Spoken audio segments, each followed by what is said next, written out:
What's up, everybody? My name is Nick Murphy. I'm one half of the Brothers Murph, and this is You Can Solo That?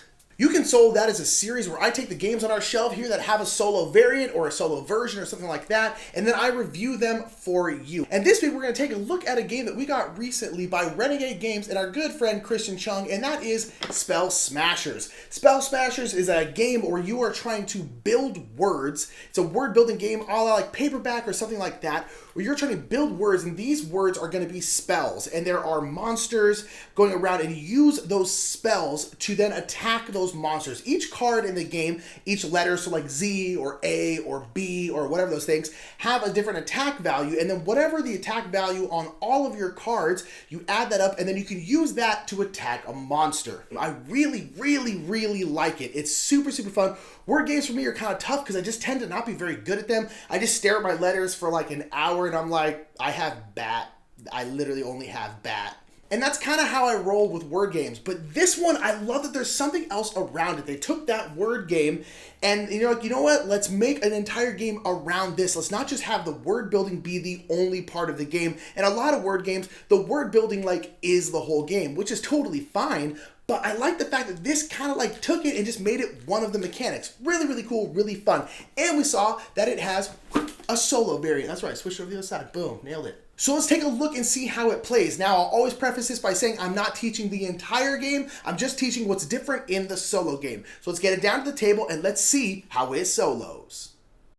Alrighty, so here is the game Spell Smashers for the solo edition. How you know it's a solo edition is because we are playing on Solo Town, which is the opposite side of the normal game board. So make sure you have Solo Town. And your goal in the game is to defend Solo Town. You will win the game if you defeat the boss monster with at least one of your buildings still alive and intact, and you lose the game a couple of different ways, but mostly it comes down to these buildings getting destroyed. The monsters are going to be coming in from all sides, and you are trying to defend Solo Town and this guy. So this is what's in the solo game, but there are some changes to the setup, so let's go ahead and go over that. So you're going to go ahead and set out the monsters, the consonants, the vowels, and the wound cards. You're going to set out the stuff for the alchemist, all the different potions you can get. The money, you're going to get a player board, and then just like the normal game, you're going to start off with 4 consonants and 3 vowels, and you're going to put the round marker on round 1 here. And you'll make sure to shuffle up all the gear and put the gear up here. You will also need one of these 4 boss monsters. You can shuffle them up and choose one at random, or you can just choose one yourself, but this is the boss monster that you will need to defeat to win the game. So go ahead and shuffle up or choose however you want, get one, and then just go ahead and put it at the top of the board. Now in the solo game, you don't play with a lot of the stuff that you play in the normal game, so let's take a look at what we take out. There are a few gear that you take out, these 5 right here, and you will know because they have this little symbol right here, which means do not use in the solo game. You will not use any of this ale, and you also will not need any monster crests or your ready token. Your only quest is to defend the town, so you will not need any of these quest cards as well, so you can go ahead and put these back in the box. And lastly, all the monsters you have are just their basic form, and they will not have any of these modifiers. So all of these beautiful modifiers you can throw in the box. You will not need them in the solo game. And the last thing to do with setup is to bring out 2 monsters. Again, in this game, the monsters are trying to get to the center of town. They're trying to destroy these 4 buildings. So the game board is broken up into 4 zones, and these are the 4 zones that the monsters are invading, trying to destroy these 4 buildings. So there's Zone 1, Zone 2, Zone 3, and Zone 4. So to finish the setup, you have to bring in 2 monsters. So what you're going to do is you're going to draw 2 monsters off the top of the deck, and you're going to put them in their respective zones. But how do you know what zone they go to? Well, one thing you may not have noticed about all these monster tiles is they all have a number on the back, either 1, 2, 3, or 4. These are only used in the solo game. So when you draw a monster off the top of the deck randomly, you look at these numbers, and whatever number is on that monster, that's what zone it's going to invade. So let's say I randomly choose these two. They're going to invade zones 1 and zone 3. And when putting monsters in the town, they will go right outside of their zone. And then that finishes the setup for Spell Smashers. Let's go ahead and get into the gameplay. So the game takes place over 3 phases per usual. You have your phase, which is building the word, then you fighting monsters, and then you visiting town, and then the quick cleanup phase. So the first phase is basically exactly the same. You can switch out gear if you want to. If you have any extra gear, you can switch that out just like you can. And then you'll go ahead and look at your 7 cards with your 7 letters, and then you will go ahead and build a word, the best word you can, to go ahead and fight monsters. So you count up the value on the cards, 3, 5, 6, 7, 8, and you can use that value to punch monsters in the face. But that part is phase 2, and that goes a little differently, so let's go over that right now. So once you have your word and you have your attack value, you then get to go ahead and attack the monsters in the different zones. Now, you can only attack 1 zone per turn. So you can attack zone 1 or zone 3, any zone where there are monsters. But you can attack all the monsters in that zone. Each zone can have a maximum of 2 monsters, 1 on the building itself and then 1 just outside the zone. So let's take this example, like I spelled more here. It's gonna be 2, 3, 4, 5 damage. Now, I said you can attack all the monsters in there, but you don't get to attack them each for 5. You can split up that 5. You can use that 5 all to attack 1 monster. It's really up to you. But what I could do is attack this pixie for 3 and put these 2 in there and then attack this bugbear for 2 and just weaken them both a little bit. Or if I wanted to, what I could do is just attack this pixie for 5 total, killing her and giving her to me so I can use the letter on her card. Real quick about using the monster's letter in the game like you normally do. In this case, I'm using P-U-T to spell put. These monsters in the game are only a one-time use, which is different than the normal game. In this one, once I use this P once, this monster gets turned over and I can no longer use her letter. Now, hitting multiple monsters is great because you're weakening both. Sometimes if you're really, really strong, you can kill both outright. That's great. But every monster you hit will wound you. So in the situation where I hit the pixie for 3 and then hit the bugbear for 2, I would get 2, 1 equals 3 total wounds. And that is the monster battling phase. You take your spell and you fight the monsters that you can, only fighting 1 zone per round, but you fight them and you get them out of your town to keep helping this guy. Thanks for the defense, dude. So now that we've done killed us some monsters, we get to then go to town and spend some of the money we got. So in the solo game, there are 4 different parts of town. There's the alchemist and the armory, which work exactly the same as the normal game. But then we have the wizard shop down here in zone 4. The wizard shop, you get to draw the top 4 monster cards, and then you can look at them and then arrange them in any way you want, and then put them back on top of the monster deck. And then lastly, we have the Carpenter's Guild, where you can spend $6 to discard a monster. So if the pixie was up here in zone 1, you're like, you know what, I don't feel like dealing with it. I'm gonna spend $6 and just kick her out. The money that's on here, that is her health, you do not get. You also do not get to take her as a trophy and use the letter attached to her name. She just gets out of there. It's just a monster you no longer have to deal with. And then if you spend $10, you get to repair a wounded building. If a wounded is destroyed and has a wound on it, you then can take that wound off. And that is visiting town. A couple other things is you cannot visit a building if there is a monster in that building, and you can also not visit a building if it has been destroyed. And then that is the end of the visiting town phase, and then we have the round end, which is where we are going to refill our hands back up to 7 like you normally do, and then we are going to advance the round marker. Now, I would like to talk about the rounds real quick. On 2, 4, and 6, there is a plus sign. That is if you're playing with the extra difficulty. So if you're just playing the normal game, just go ahead and ignore those pluses. Now, I will say there is no time limit on the solo game. The solo game will go as long as it takes for you to either win or lose. The reason you have to keep track of the rounds is once you go into round 7, that is when the boss monster will come out. So once you get to round 7 and the boss monster is out, you no longer need to keep track of the rounds. At the end of rounds 1 through 6, you are going to draw 2 new monster tiles and put them in their respective zones. So here's where we have to talk about monster movement. Because as I said, each zone can have 2 monsters and a maximum of 2 monsters in it. One on the inside and then one on the outside. So the Minotaur here has a zone of 1. So if we drew the Minotaur here, he would go to the outside of zone 1 right here. And then if the second one we drew was the Wyvern, which is Wyvern,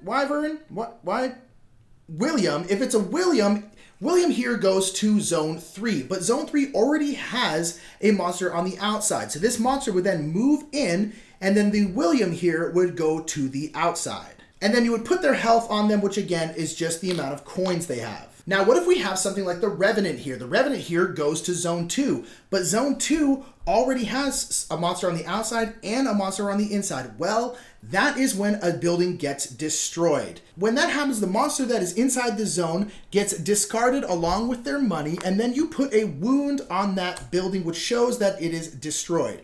And then the monster on the outside goes to that building, and then this monster then goes to the outside. Now, what happens if in a later round we draw another number 2 and this building has already been destroyed and there's 2 monsters in here? Well, then you have to choose to destroy another building of your choice, and then this would go away, this would come here, and then this one would go here. All right, so let's say we're going into round 7 and the boss monster is coming out. Yes! So now each boss monster has a zone on them. There's one for zone 1, 2, 3, and then 4. So whatever zone it's supposed to go to, it will then just go to that zone. And the boss monsters here work in the exact same way as the other monsters. So the asymmetrical Leviathan here would go to zone 1. So it would push this bugbear into the town and then would go here. And if it was the other way around, like this one was right here and the bugbear comes out, the Leviathan would then go into town and the bugbear would come here. And if there was another person coming here, the Leviathan would then destroy this building. Here's the thing though, if a boss monster destroys a building, it levels the entire town and you lose. So don't let that happen. The bosses also have an exorbitant amount of health, and they also have some other kind of powerful trait. So this one, the attack strength of this Leviathan is equal to the total number of other monsters in play. So this king can hit you really, really hard if there's a ton of monsters in play. So that is the gameplay. Let's go ahead and get into the game end and how you win or lose. As I said a second ago, if the boss monster ever destroys a building, it destroys the entire town and you lose. Also, if ever there's a point where all 4 buildings have been destroyed, you lose. And how you win is if you beat the boss monster and there's at least one of your buildings still alive and standing there, you win the game. And that is how you solo Spell Smashers. So that was, boom, Spell Smashers, solo. So what do I think about it? This is upside down. What do I think about this right side up game? Got on the first try, nailed it.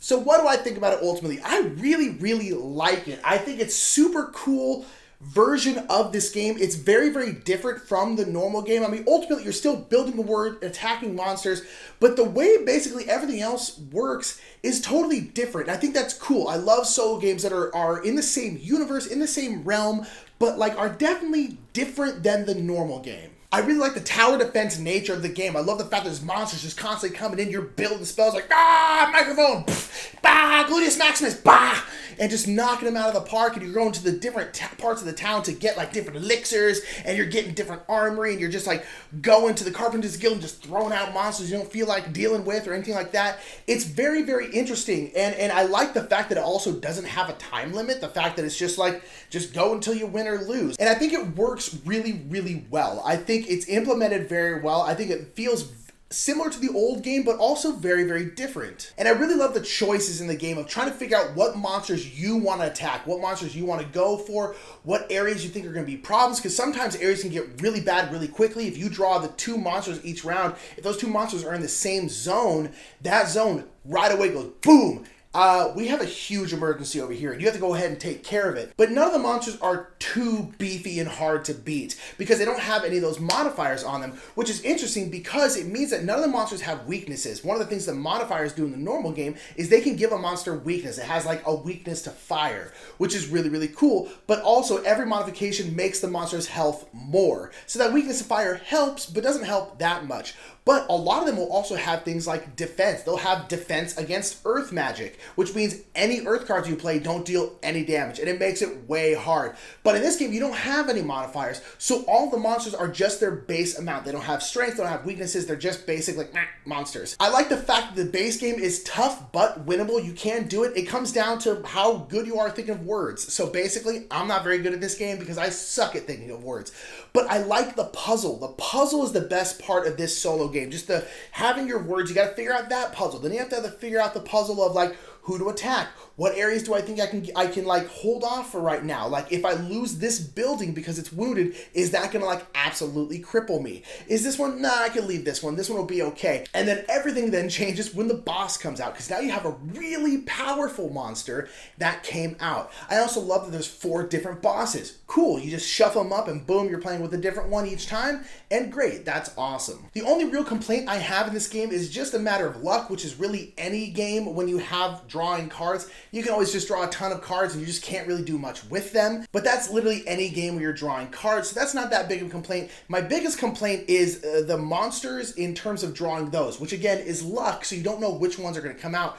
But there are sometimes you'll get like 3 or 4 that are in the same zone in a row, and it just gets very, very difficult to deal with that. Now, it's something you then have to adapt to, and that's great. And I don't think it's a big deal when it happens like in the normal part of the game, but it can happen when the boss comes out. Like I had a game where the boss came out, and then the next 3 monsters were all in the exact same zone that the boss came in. And that's basically impossible to win. Like, it's just because the boss is so strong, and once they destroy a building, you just automatically lose. That's really, really, really hard to defend against. Basically impossible. But again, that's just the luck of the draw. Like, the vast majority of times that won't happen. But it did happen to me, and that time I was kind of like, oh, well, okay. Like, I guess there was nothing I could do about that. But that's pretty much it. Other than that, I really, really like this.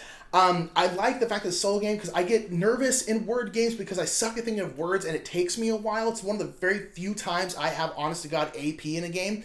In this solo game, I can kind of take the pace that I want. I can sit there and look at my words for like 10 minutes and be like, I still only have bat. But nonetheless, that's all I'm going to say. I think this, at this point, is probably my favorite word game. I really, really like it. And the fact that it has a really fun solo variant makes me like it even more. I just, Chris Chung, you're just so great. You're just so great. I love Lanterns so much. And I love this. You're killing it, brother. And I love it. I love it, love it, love it. So that is going to be it for this You Can Solo That. Please make sure to like and share this video and hit that subscribe button down there to subscribe to the Brothers Murph to catch all of our fun board game content. We are trying to get to 10,000 subscribers by the end of August. We want to get there. Help us get there. Love you to death. And until next time, this has been You Can Solo That, and we've been checking out Spell Smashers here on the Brothers Murph. Have a good one.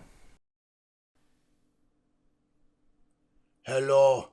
I want to let you know that we have a Patreon and that you should check it out. There will be a button somewhere around here probably that you can click to help out the Brothers Murph. Click the Patreon. Do it. Also got to let you know that we're sponsored by Restoration Games and by Game Toppers. Go to GameToppersLLC.com to upgrade your gaming experience. Look at that label. It's beautiful. Do it. Do it right now. I hate you. I'm sorry. I love you. Bye.